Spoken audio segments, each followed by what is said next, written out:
Sementara itu, Bupati Badung Nyoman Giriprasta membuka Rembuk Garbesari Cegah Stunting 2021.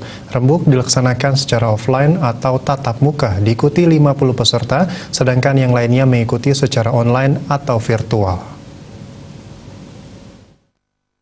Rembuk Garbesari Gerakan Badung Sehat 1000 Hari Pertama Kehidupan diikuti pertama dari pemerintahan desa yang menjadi lokus stunting secara tatap muka, sedangkan yang tidak ada lokus stunting ikut secara virtual.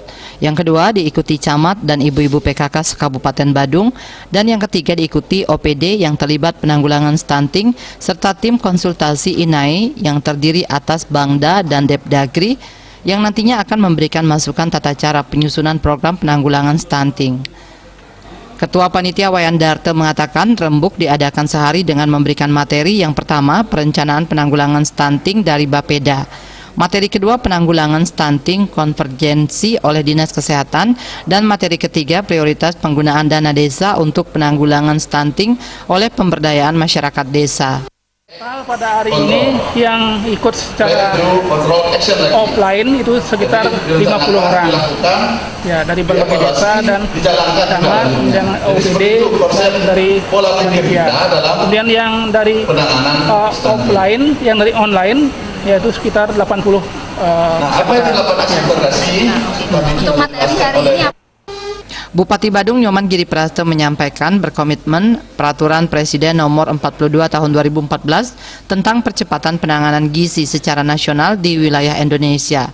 Penanganan gizi merupakan bagian dari nawacita Presiden membangun desa dari daerah pinggiran. Kabupaten Badung sudah mengadopsi pola pembangunan nasional semesta berencana (PPNSB), sehingga di bidang kesehatan termasuk kesehatan di wilayah desa, wujud nyatanya adalah Garbesari Gerakan 1000 Hari Angka Kehidupan di Kabupaten Badung. Tujuan kami adalah untuk meningkatkan gizi daripada anak balita, bukan baru lahir saja, dari masa mengandung.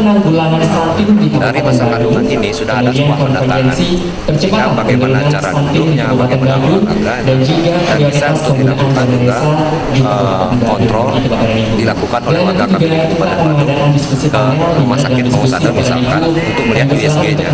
Bapak sekalian, kalau kita melihat USG kandungan bayi di dalam ibu ini, saya sampaikan bukan kita melihat laki atau perempuan, bukan itu tujuannya.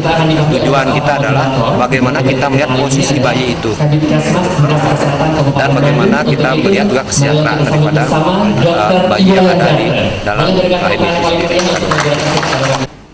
Garbesari dilaksanakan dengan gotong royong mulai dari kabupaten, kecamatan, desa, kelurahan hingga ke banjar-banjar dan lingkungan.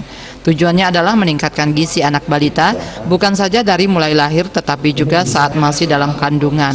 Tahun lalu angka stunting di Kabupaten Badung di angka 7,1 dan untuk tahun ini sudah turun menjadi 6,1. Diharapkan tahun depan terus terjadi penurunan angka stunting secara signifikan hingga menjadi 0. Artaya Bali TV.